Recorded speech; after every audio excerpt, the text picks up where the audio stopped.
of our country, Zambia at 16. Today, I've got a special guest all the way from the United Kingdom, so I'll host a remote conversation podcast. He's an interdisciplinary scholar whose research and teaching traverses the full range of media, communication, as well as politics and political economy. He's both an academic and a practitioner, experiencing several media fields and subfields, including journalism, corporate communications, political communication, public relations, media development, and development media. You probably must have heard about him, watched him on radio and TV, or read those special articles. I'm hosting Dr. Chanda Mfula, all the way from the United Kingdom. Dr. Mfula, welcome to today's Conversation podcast.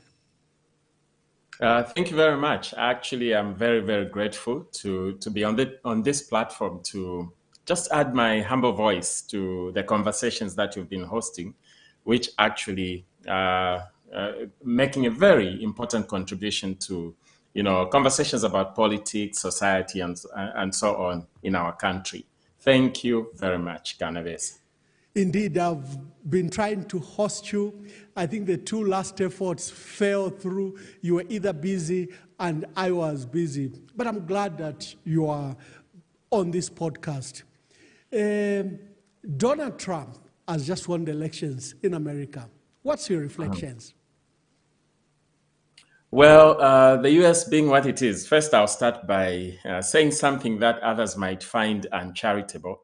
I think America is not as much of a democracy as we would want to imagine. In fact, I had this conversation, I can call it an argument, with one of the professors here, and I mean here in the UK, not at my institution, where I said, look, the US and the UK are not the perfect democracies that people want to believe. They are loud. They speak loud about their governance systems, but their systems are not foolproof. And they keep producing surprises, and there's nothing wrong with surprises. But when they claim to be more democratic than other countries, you definitely have to question. But these countries have been run by two political parties for hundreds of years. The US has been run by either the Democrats or the Republicans for over 150 years. The UK has been run by either Labour or Conservatives for over 100 years. Now, look at Zambia, and this is where we need to be proud of who we are. Zambia has had a number of ruling parties: UNIP, MMD, PF, and now UPND. Four parties for a history of only 60 years. Whereas the US, it's two parties for over 150 years, and the UK over 100 years, only two parties. So what I said in my doctoral thesis, actually, my argument is that these two countries, and probably many others in the West, are just one party more than China, which is a one-party state. So they are not very far from China because they are two-party states, but they don't want to admit that. Now, coming to Donald Trump winning elections, I think it shows once again how divided the American society is. Divided, for whatever divides them, at least it's not ideological. Because the Democrats and the Republicans both seem to sit on the right. There is no alternative when it comes to policies. Donald Trump is going to carry on with the policies that are not very different from what Biden and Kamala Harris were doing. It's been like that, The power in the US is not exactly about choices, about alternatives. They have policies which everyone fits in. Donald Trump may seem to be an outlier here and there, but overall, he fits within the American framework, the same hegemony that they've imposed on the world, the same imperialism, the same warmongering, if you like, will continue. So probably those are my comments, which others might find uncharitable, but truly reflecting the reality of what America is. There is no choice the people have made. They are going to continue with the status quo. The US and UK, which are considered as leading light in democracy. They have freedoms, rights, they have very strong independent and democratic institutions, and they are held to the world as successful democracies. But there is your criticism. You criticize the two-party system. You really wanted it to be a more multi-party system. Is that what you think would be more democratic? Well, again, we have to be very careful. And first of all, before I come there, let me address the issue of strong institutions. Again, I don't believe these countries have strong institutions. If they did, we would probably not be seeing situations where, for instance, Jeff Bezos was even afraid to make an endorsement because he knew that whoever won would actually, if he didn't endorse Trump, for instance, or if he endorsed Kamala Harris.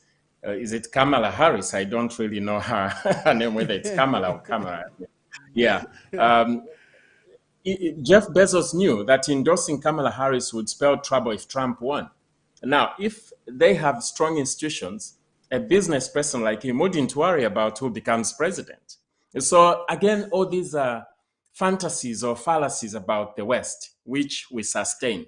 And sometimes we in the global South, contribute to promoting these idealized, values, which probably exist more in books than on the ground when you go into these countries.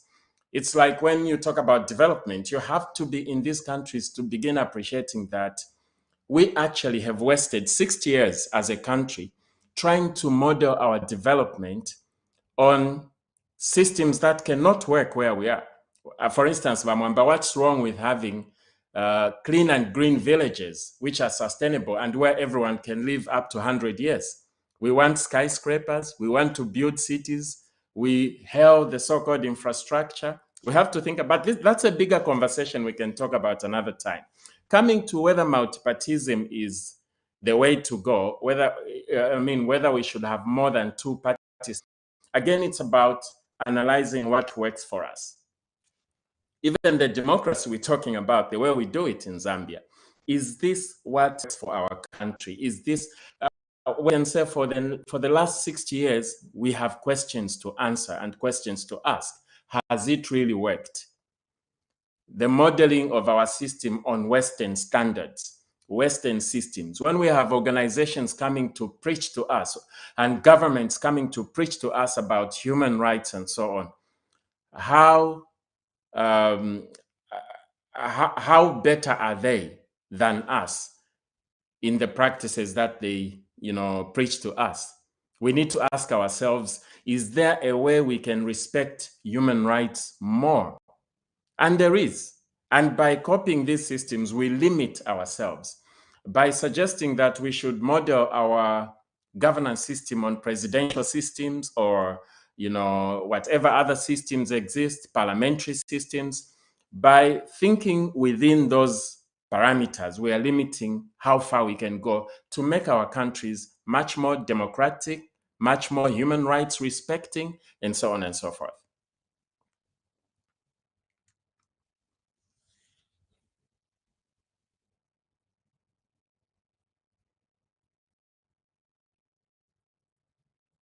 I don't know if the link has broken. I can't hear you.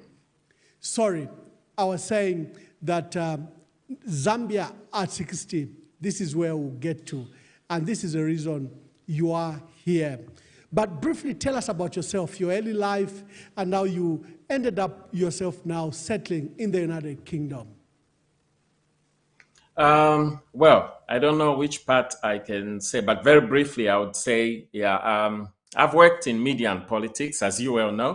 At some point, we worked in the same organization, or let me say, I was in on the political side, and you were in government.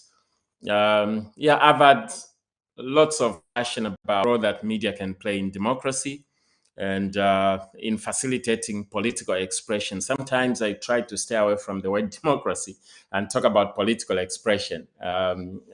I probably have no reason I can explain for that, but I think I've always been fascinated by the role that media plays, and communication generally plays in furthering political participation and political expression amongst citizens. And this is what led me to pursue a doctoral, to pursue doctoral studies in that area. So coming from practicing media and communications and promoting media freedom, I worked for the Media Institute of Southern Africa, trying to promote citizen participation in governance, in politics, and so on. And with that experience, also in political communication in the Patriotic Front, I got intrigued by the role that the media can play and the role that the media have been made to play, and also the kinds of institutional and other structural factors that affect the media. So this is what led me to where I am right now. And I hope I'm making a contribution to ensuring that we have a communicative space where our citizens can, enjoy full political rights and expression.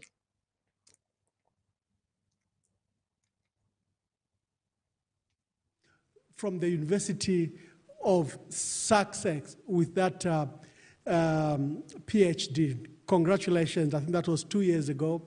And now you've moved to another university where you are teaching. Right. Yeah. So I did my PhD at Sussex. In fact, within my second year of my PhD, I was teaching media and communications while studying. And like you said at the beginning, I'm an interdisciplinary scholar. So I sat within global studies and media and humanities. So that exposed me to a lot of fields which informed my research.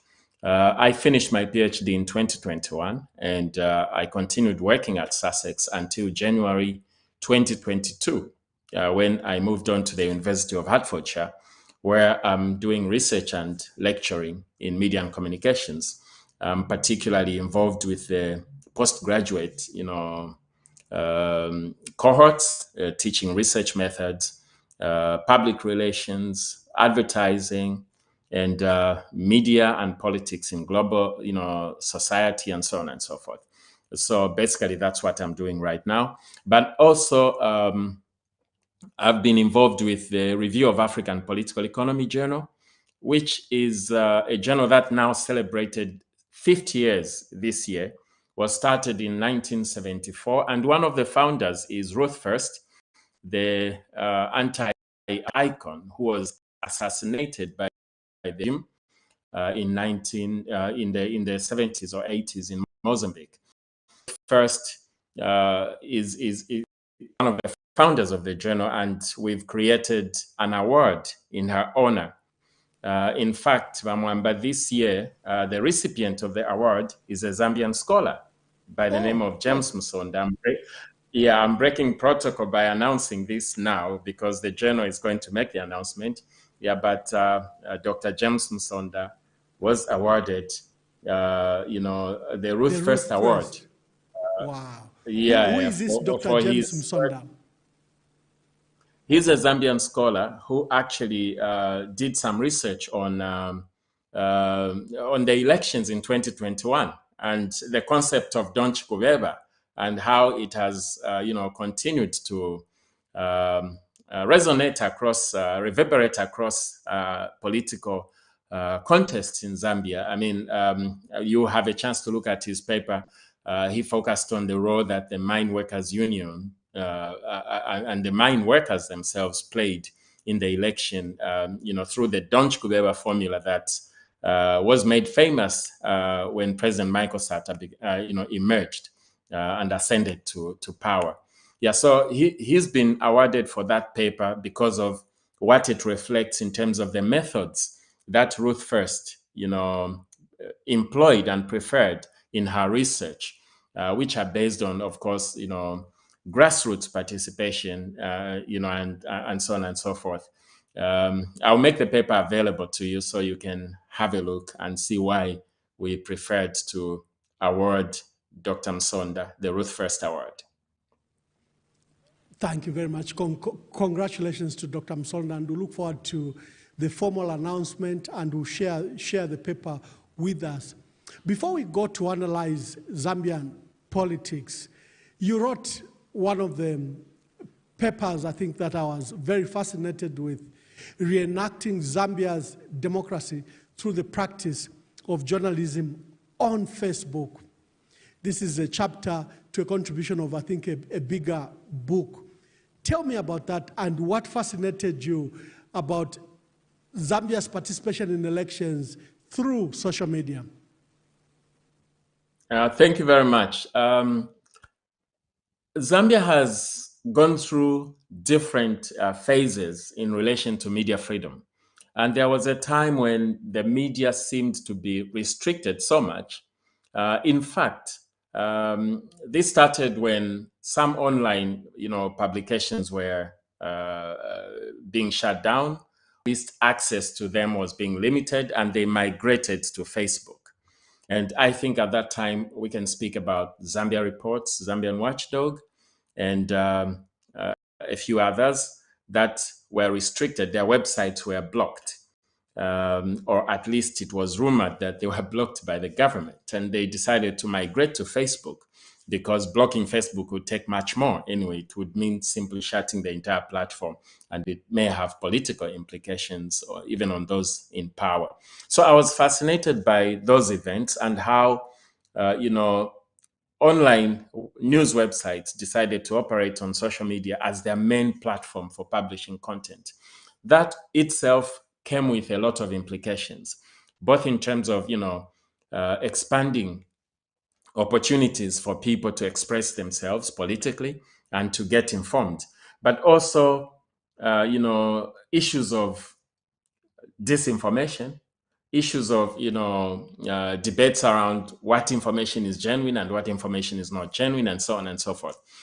So my research was actually to assess the role that these platforms were playing and the role that social media generally were playing in facilitating political expression amongst citizens, and also in informing citizens' participation in elections and other political decisions.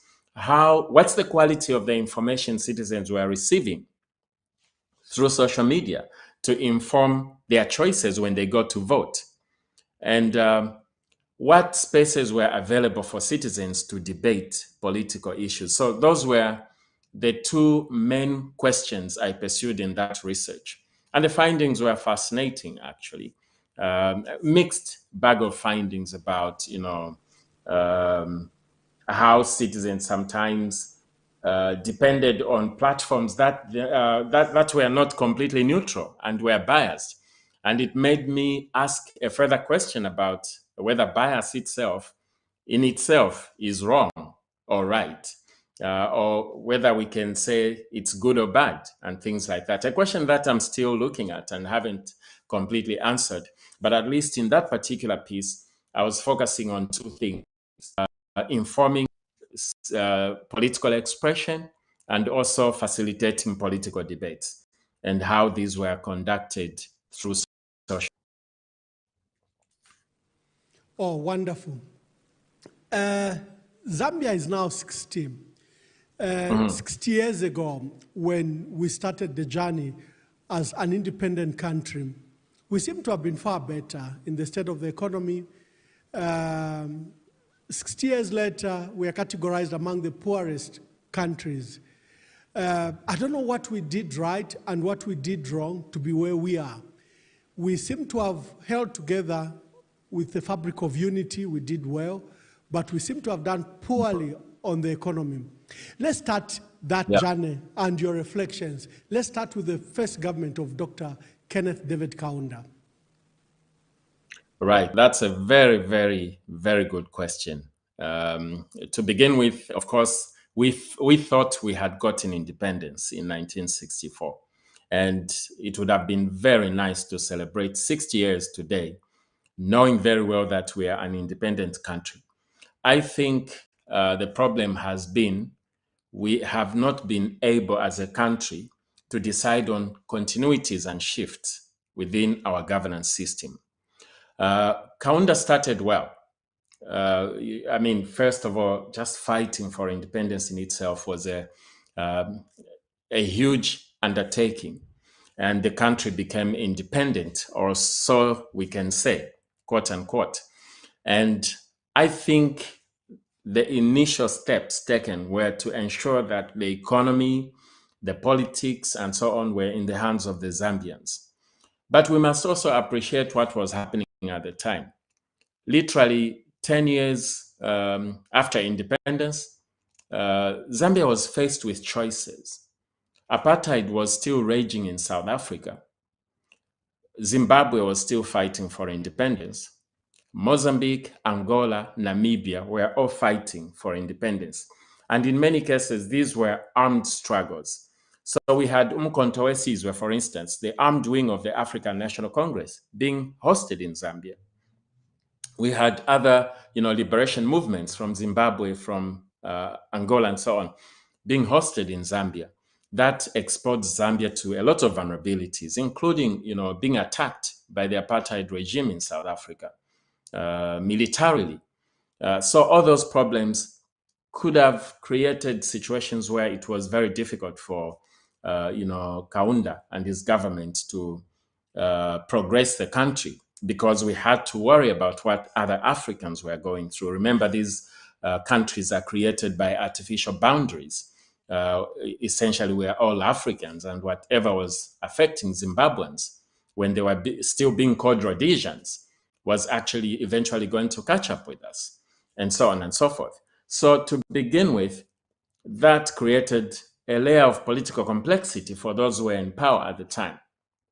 And also hostility, because the countries that talk about freedom today were actually against freedom. The hypocrisy of the West can actually be read through what we went through as a country, because by supporting the liberation of other countries, we are enemies of the West, So that created a situation where we couldn't really organize ourselves economically without,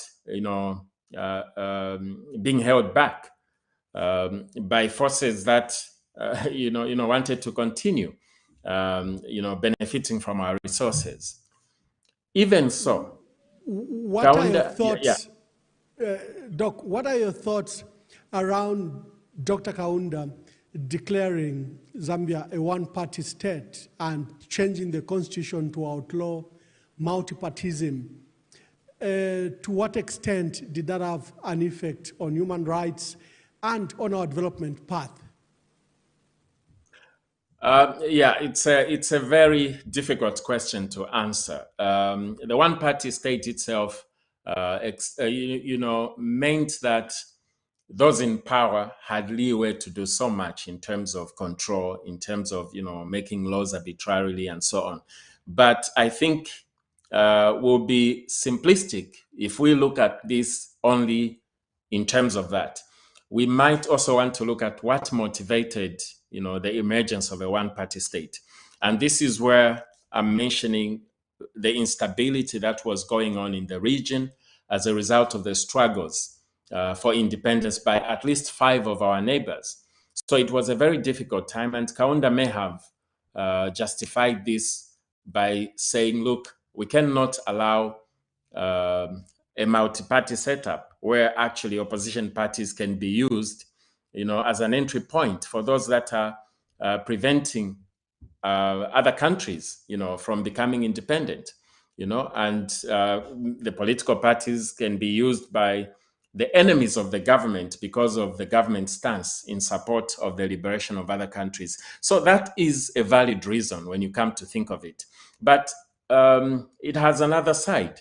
The one-party state itself, declaring the one-party state, could have protected the country from the infiltration that Kaunda was worried about, but also it opened up other, situations that would have meant that the country now was at the mercy of those in power, that they would actually stay for as long as they want, So it's a dilemma. And I think that was the dilemma that we faced at that time. So it's very difficult to outrightly condemn the one-party state or the declaration of a one-party state. But at the same time, we have to be cautious when we have to speak about what we benefited from it. And in many cases, when discussing this, when we talk about human rights, when we talk about, all things that went wrong in terms of freedom and so on, we only have to look at where we are now and what we've been through after Kaunda. Have we really respected human rights without being a one-party state? Has this helped us to respect human rights? We can catalog a lot of, events from 1991 when Kaunda left to today. We can see how much has continued to happen in terms of abuse of human rights, in terms of, limitations or restrictions on people's freedoms. So you might want to actually reflect on whether the disrespect for human rights, so to speak, is a result of having a one-party state, or is a result of other aspects within our system or other areas of our system that we need to look at as a country. Oh, thank you. By 1990, I think the economy was in doldrums. The UNIP government had been with IMF for the first time on a program for the last 5 years. They were trying to privatize, liberalize the economy, and also restore multi-party democracy. But by 1990, it appeared Dr. Kaunda's time was over. And we then had the movement for multi-party democracy, which then resulted into a government that was led by Dr. Frederick Jacob Titus Chiluba. What are your reflections in that epoch and the transition now from one-party state to multi-party state, from a socialist mixed economy now to a liberal market-based economy? Right. First of all, let me disagree that Zambia was a socialist country at that time. I think it wasn't. There were elements of socialism or leftism and more than we've had ever since. But 1990-91, Zambia missed an opportunity. And the opportunity was to chart our path as a country, economically, politically, and so on. We immediately sold ourselves out, to the West. We threw away everything that Kaunda did. There were bad things that Kaunda did, but there were also things that we should have reflected on as to whether we needed to discard them or not. Personally, I would say retaining control of the economy was still important. Of course, people have argued, and I've discussed this with a number of people that were there at the time, and many of them will say, look, Chanda, you are not being realistic. Zambia was broke. We needed to privatize the mines. We needed to privatize all the industries. But the question is, did Zambia stop being broke after privatizing? Did we regain the jobs that were lost when privatizing the mines? We know the answer. So by selling off the mines, what did we do to our economy? What did we do to our country? We probably did more harm than good, because up to now, we don't know who's benefiting from the mines, for instance. We don't know who's benefiting from the other companies that were, privatized or even shut down. We were broke, but we didn't solve the problem by selling. We actually complicated the problem, because people would argue that people had jobs. At the time the mines were being privatized, people still had jobs, And when they lost those jobs, the promise was that the mines will start performing very well, and then the jobs will be recreated or restored. It has never happened. And today, and if there was that restoration of jobs, at least not with the kinds of benefits that people used to have under ZCCM. So there are lots of questions that we can answer and ask in relation to what we did at 1991 when Kaunda was leaving office and Chiluba was taking over. For me, it's the neoliberal turn that Yeah, but Doc, actually just before damaged the country. before you Yeah, go there, the movement, yeah, just like the 1964 one, was not predetermined by yeah, us. The United Kingdom had decided that we're going to give away these territories and sovereigns and give them independence. Of course, then we benefited from them. Similarly, by 1991, there was this wind of change because the bulk yeah, of Africa was under either military or one-party state dictatorship. So there was this new move to, for liberation and liberal policies. And look at the bigger background. The Soviet Union had just collapsed.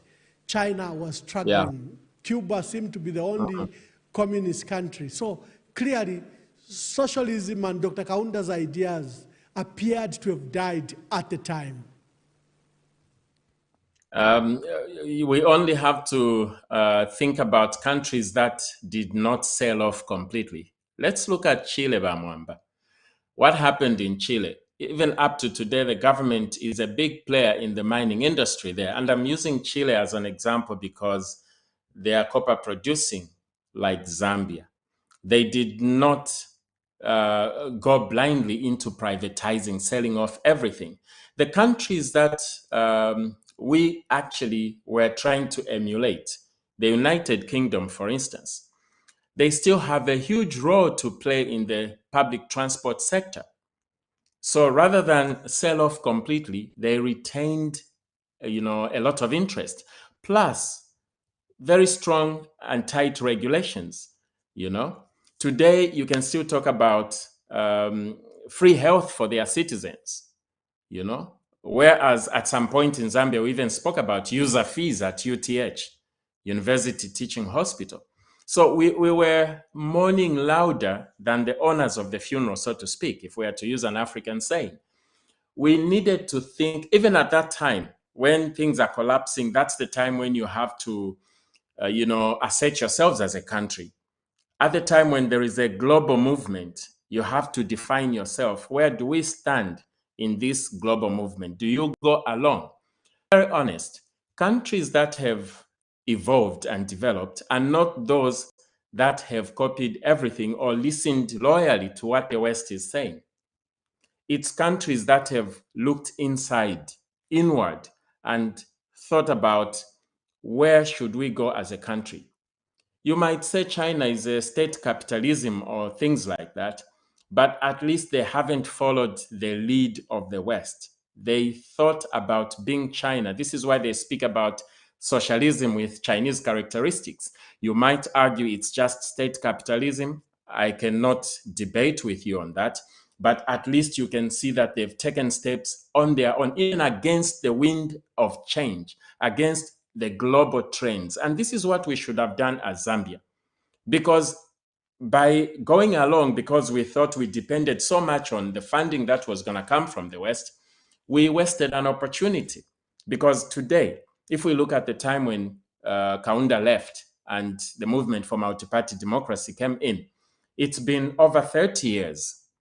What have we done? Have we actually survived as a result of going along with the pressure that was coming from the West? Because it was pressure, neoliberal pressure. Now, what we need to know, Mwamba, is that neoliberalism is a global system, and it's more like a food chain. There are those countries that are at the top of the chain, and at the lower end of the chain, that's where you find Zambia.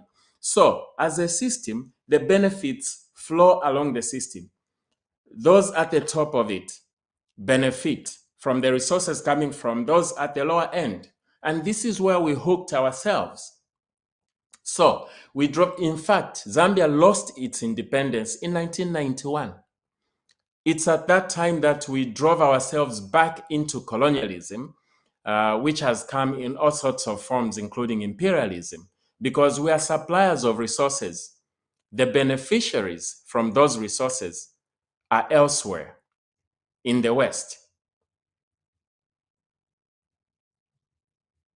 I agree with you that I think the system may be beyond us, because all have educated people, the ones we saw in 1991, parrot the liberal and market-based ideas as the panacea to our problems, that if we liberalized, we allowed a free market, we abandon subsidies, that will be on the path to development. We still have those thoughts very well entrenched. Even when we had an opportunity, for example, when we come to discuss President Hakainde Hichilema, even when we had an opportunity where both biggest mines in Zambia and in Africa were in the hands of government, government proceeded to have them sold to the private sector, at least a major stakes. So I think we still have an ideological issue there. What are your reflections on President Mwamba? Well, again, I have my own views on President Mwamba. A lot of people want to fantasize that Zambia was doing very well under his leadership and that the economy was doing well, people had money. I don't remember that myself. I don't remember a time when Zambians were really economically comfortable. What I remember is that the kwacha was gaining lots of value, but also from economists and what economists say, they'll tell you that there was very limited money in circulation and so on. But that's besides the point. For me, from President Chiluba, and even a little bit of Kaunda, by the way, because towards the end of his rule, he was under pressure from the same institutions like IMF and so on that are the faces of neoliberalism. But we can say that from the tail end of Kaunda's rule right through to Chiluba, Mwamba, and to today, it's the same system. So what we should have been looking at as a country is how we can tame this appetite to follow what the West does and to think inwardly and come up with a system that works for the country. Mwamba merely fitted in the same system. A few, tweaks here and there, economically, maybe monetary policy and fiscal policy here and there, cannot change the overall, framework in which we operate, which is limiting in terms of how far we can go as a country in developing. We still were hooked into this neoliberal thinking, neoliberal actions, where we think the free markets will deliver development to the country, where we think that foreign investment will bring development to the country. Yet, we've seen the results of all of this. We know that when we celebrate the coming of Anglo-American corporation or whoever comes to take over our mines or other industries, they come to make profit, and that's how capitalism operates. They make profit. Who's the beneficiary? It's the guy who has invested. I mean, I get surprised because it's actually known as foreign investment. An investor gets profit. And labor is always, exploited to make that profit. Now, when we say we are creating jobs, you are simply telling your people you are going to be laborers so that you can generate the wealth for the investor to make a profit.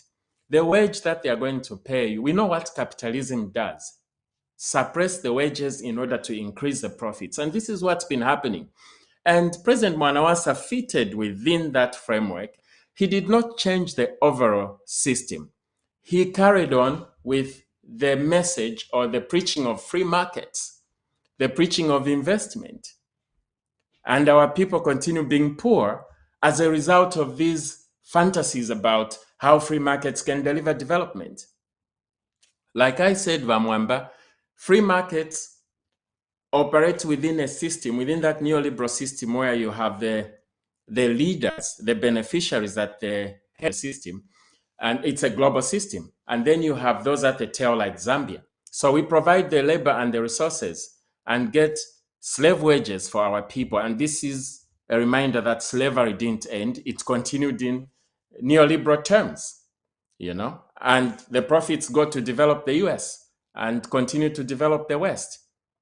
So we can only, when we have political players debating on the same policies of free markets, who will bring more investment than the other, they're all telling you the same thing, that the country will continue to be yoked under neocolonialism, imperialism, and so on.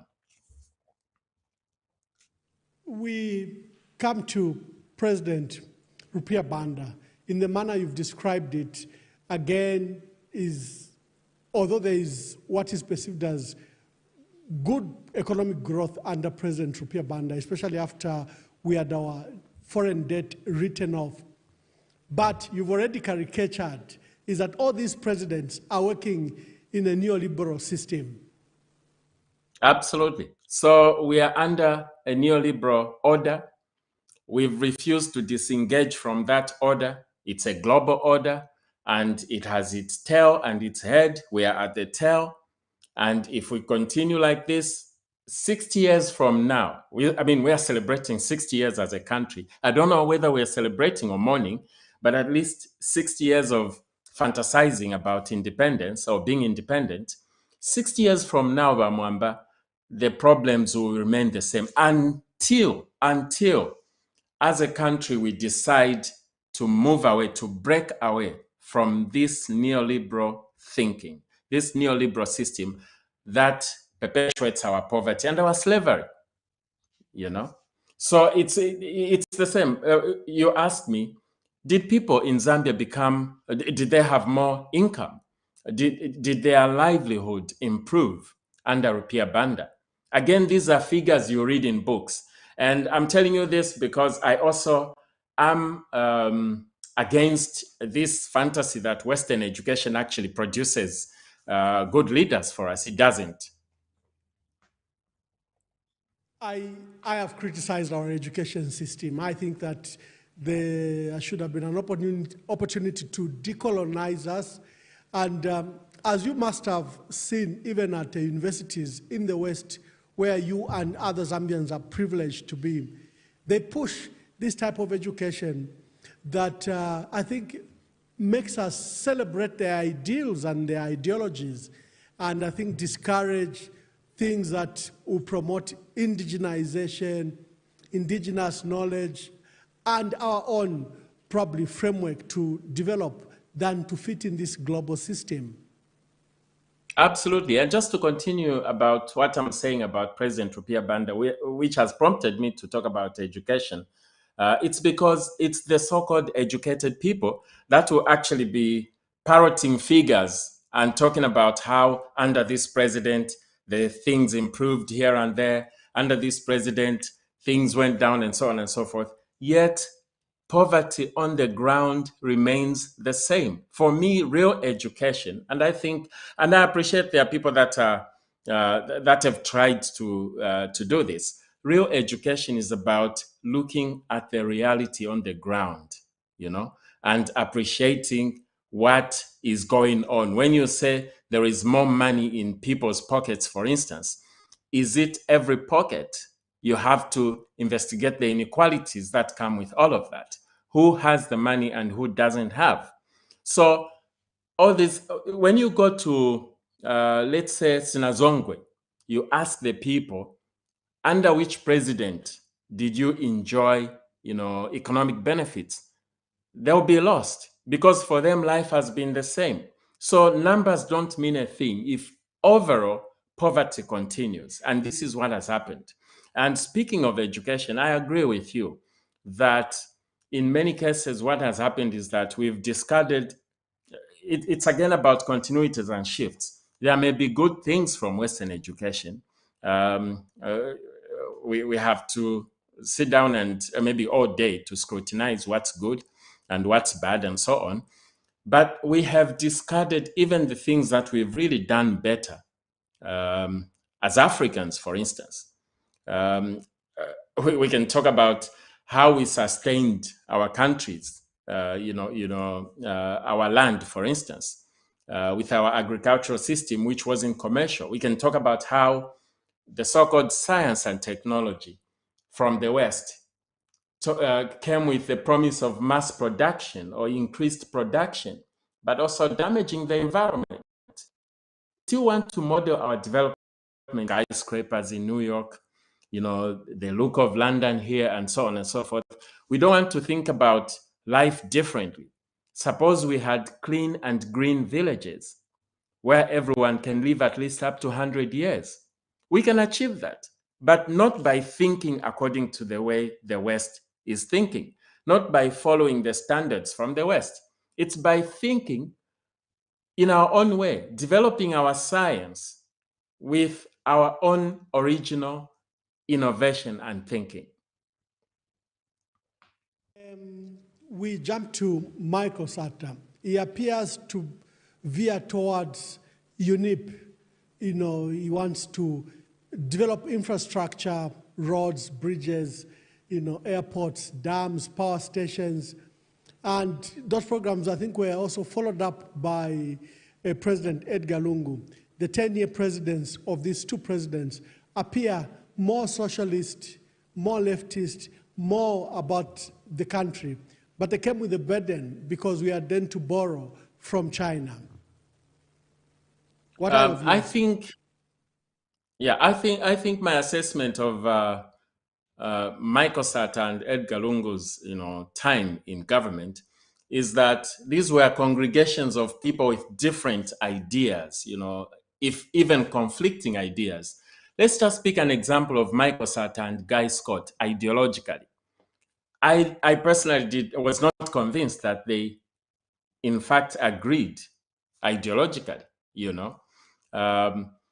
Did Guy Scott agree or believe in nationalizing some industries, like the telecoms? I don't know. But what I suspect is that the problem, and Michael Sata, in all fairness, only lived for 3 years after winning the election. So it's very difficult to give a very full assessment of what he would have done. But within his team, he had people that had also worked and supported privatization. He had people that were neoliberal converts. So to what extent would he have pushed a different agenda? Or even going back to, UNIP's policies and so on. So it's a very difficult question to answer. Under Edgar Lungu, a lot of things were happening. And one of them was, I think, whatever he was trying to do was overshadowed by the politics. There was lots of, violence on the streets, for instance, that people spoke about coming from cadres. And economically, it was very difficult to see which side we were. Because when you talk about borrowing money from China and from the markets, and I think we can't forget to talk about the Eurobonds, for instance, under Microsat and so on, we have to ask ourselves, who were the lead in these, decisions? And was it really about, investing, a social investment, so to speak? Or was it about something else? Some of the people who were involved, like the late Alexander Chikwanda, were also part of Chiluba's government that believed in neoliberal policies. So it's very difficult to see the direction we were heading, even under these two presidents. Again, it harkens something. It tells us that we probably focus too much on individual leaders without looking at the overall system, because that is what we need to change. Our overall development framework, our overall direction, national strategy as a country, that is what we need to address. President Hakainde Hichilema comes in, I think it's after COVID. The government of President Lungu is being accused of perpetrating political violence, cadreism, arrogance, and the economy is on the downturn. And a long-time opposition leader in Hakainde Hichilema has positioned himself as the opposite, that he will run a clean, small government, that there will be no corruption in his government, and that he will deliver development, and that he will, re-engineer the running of the mines and the entire economy. He's been in office for 3 years. What's your reflections? My reflection begins with pessimism that things will change. Again, this pessimism is based on the fact that we have a president who still believes in neoliberalism as a way out, believes in the markets, believes in foreign investment, even though others have failed. He probably thinks the other presidents didn't do it well. He might probably, in fact, I see President Hichilema as being very similar to President Chiluba in their faith in the markets, in their faith in neoliberal policies. And having failed, having seen that these policies have never worked anywhere in the global south, that they simply plug you into the global system at the very base of the system as servants, laborers and suppliers of resources. Having seen that already, we are merely repeating it. And if there is anybody that's optimistic that Zambians will become better off this time around, but within the same policy frameworks and within the same, ideological disposition of, following the lead of the West in neoliberal policies, well, I wish them well, but I think we need a complete turn for us to change as a country. So I have no, this president and all of them may not be bad people, so to speak, but they worship the West. They worship the West. They believe in policies that benefit the West, but believing somehow that our countries will benefit. It's an illusion. Yeah, when you listen to President Hakainde Hichilema, his faith in the IMF and World Bank, his faith on budgetary support from Europe, and then his mining policies, then you fear that we will not have a development for our country. What should be the alternative in the next 6 years? What should we do differently? That's a very good question, Mwamba. The most important thing we need to do as a country is to sit down and reflect. What is good for Zambia? These are not easy questions. And this is why, even as I speak, I'm talking about what we shouldn't do because this has failed. I'm not talking about what we should do. As an individual, I don't have the solutions. But the solutions come from critical analysis, critical thinking, critical reflection, and also realizing that beyond individual presidents, beyond Chiluba, Mwanawasa, Banda, Sata, Lungu, Hakainde, beyond these individuals, we have to think about the country. This is why sometimes you begin saying that political rivalries don't even address our problems. They can never address our problems because these are just based on personal ambitions. People want to be presidents, and that's all I see in at least majority of the people that have become presidents in Zambia. It's about that personal wish, desire to rule the country, and so on and so forth. Not necessarily about what should we change, we should redirect our country towards the path of real independence, which we should have gotten in 1964. Are we thinking about that? This is what we need to do. Sit down as a country and agree that, firstly, the politics of the West, the political systems that we've followed all these years have failed us.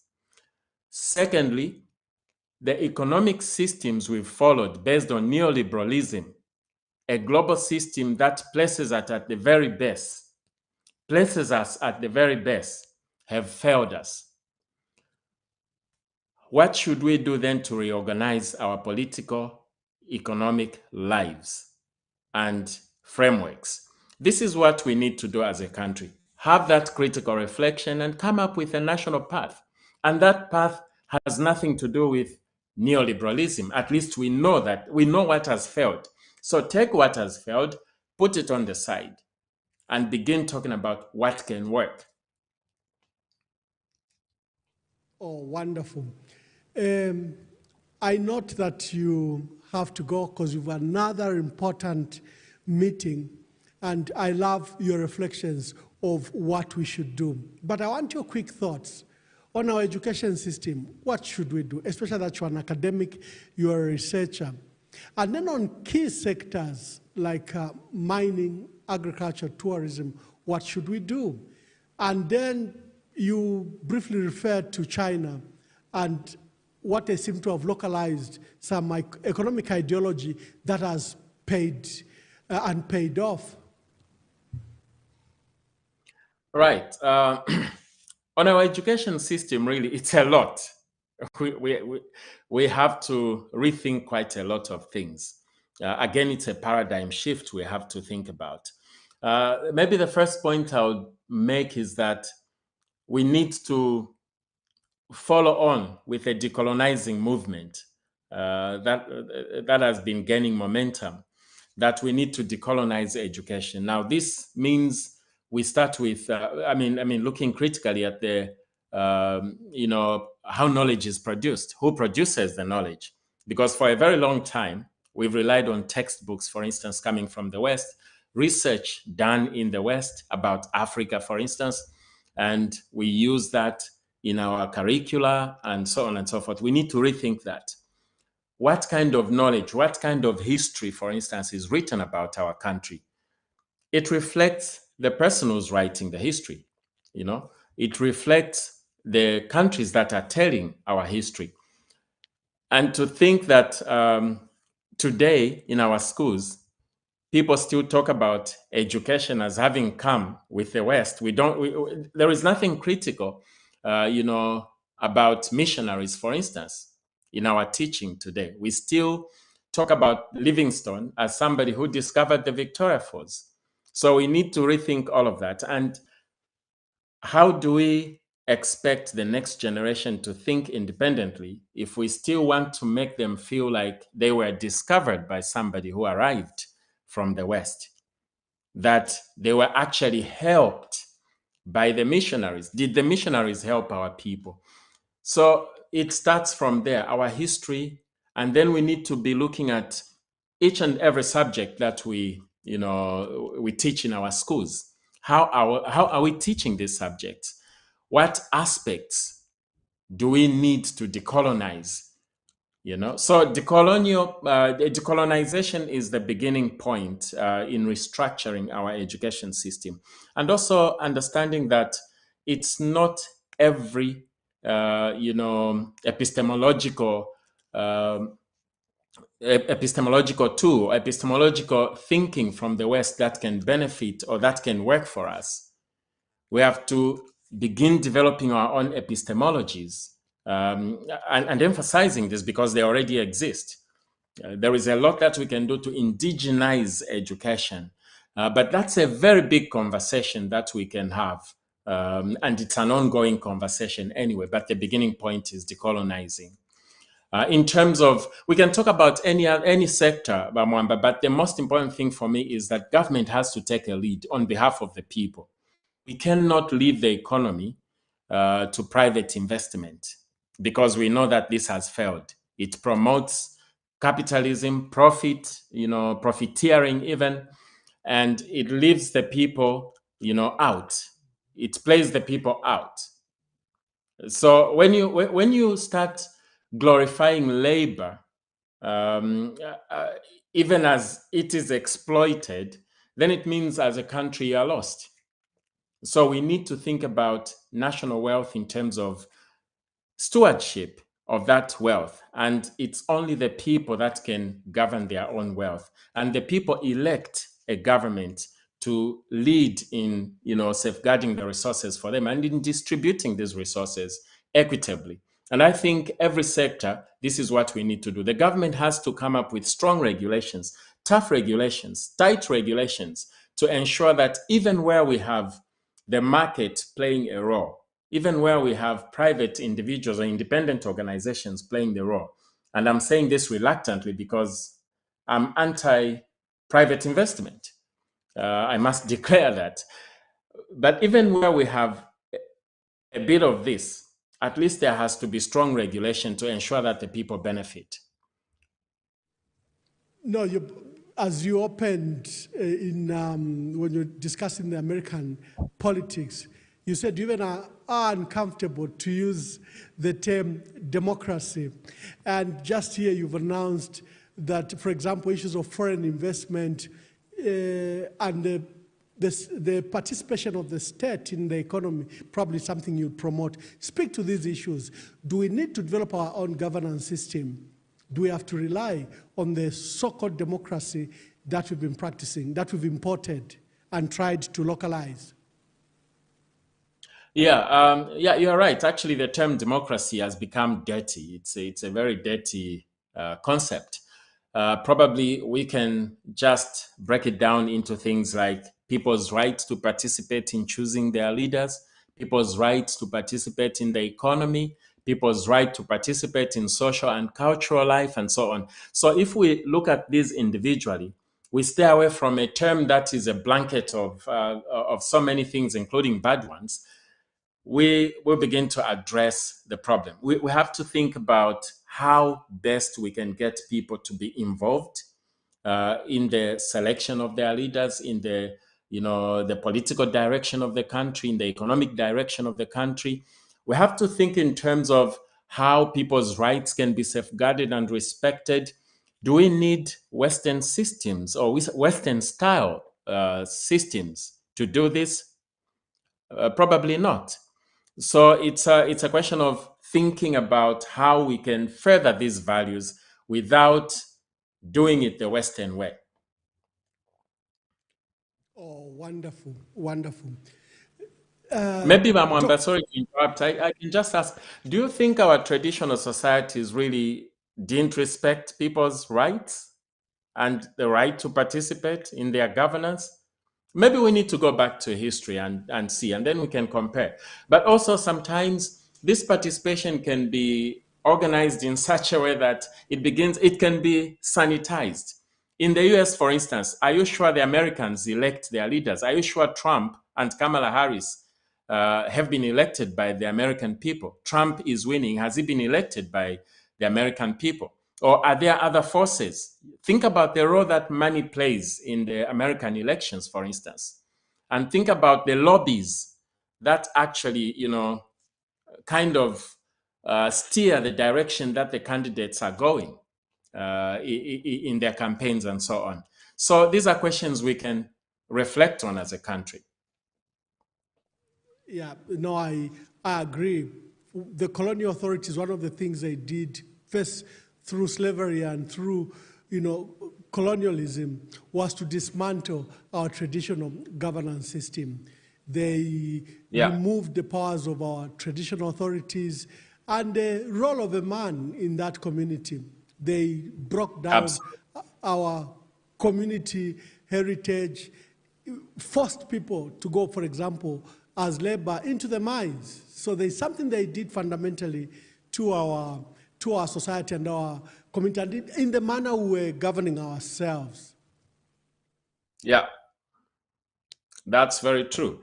And this is why we need to have these conversations. Like I said, it's not, I mean, we cannot talk about the solutions right now, but we can talk about how to get to the solutions. It's not something a person can dream up and say, I am the one who's going to solve Zambia's problems. This is not about individuals. It's about sitting down and saying, guys, where have we failed and where have we succeeded? What has worked and what hasn't worked? We know what hasn't worked. That's very easy. What is a challenge now is to identify the solutions. What is going to work? Or what should we try now? Countries that have dared to try have done better than we are doing.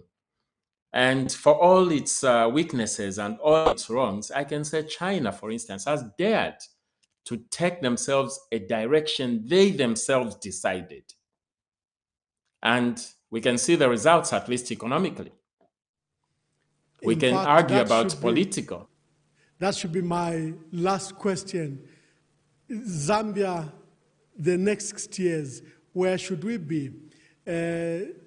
Do we wake up to a Zambia we woke up 60 years later now, or will it be a better Zambia? What should we do? And give me your last words. My last word is come from fear to think radically. We have to free ourselves from this thinking that we can only do as well as the West have done. We have to think about we can do better and that we need independent solutions for us to do better. We don't need to yoke ourselves to Western standards. And this, Vamwamba, is what's going to deliver our country. Being Oh, free to wonderful. think as Africans. I see you are donning the Palestine flag sash. You are clearly standing with Palestine. Do you think the world has let down Palestine? Totally. I mean, the world has let down Palestine a lot, but I'm not concerned about Western countries because I'm not surprised. I knew that the hypocrisy was going to continue. We saw this with South Africa, and we've seen this with other people that have been, fighting for freedom and so on. As long as Western interests are involved, they are not going to speak against the atrocities being committed against those people. So we do not expect the West to fight for the Palestinians. We did not expect them to fight for South Africa, for Mandela. They actually called Mandela a terrorist. And today you know who they can call a terrorist. So we in the South are the ones that have let down Palestine more. The Arab countries have let down Palestine. And what's going on right now is a tragedy which actually should make all of us feel ashamed that Palestine is going through what it is going through. We knew already what the Americans were going to say or do. They are the suppliers of all the weapons that are being unleashed on the Palestinian people. So obviously, there are no surprises there. But it's the rest of the world that should concern us, their actions or lack of action on this issue. Yeah, I miss the foreign minister from South Africa, Madame Pandor, and it's sad that she was removed. She became a voice for Africa on the matter of Palestine. Doc, I'd like to thank you. You gave me a time and I have to let you go. I'll probably bring you back to come and discuss some specific issues. But today we just wanted to do an overview. And thank you for sparing time. Ngamwaisa kuno ku Zambia tule milolela so that we can have an in-person conversation podcast. I know that I've said things that others will completely disagree with, but this is a bigger conversation, and the time is limited, so there is an injustice to the conversation. But I do believe that we'll definitely explain or unpack most of the things that we've touched on. Thank you very, very much for the opportunity. I totally appreciate this. Thank you. Thank you.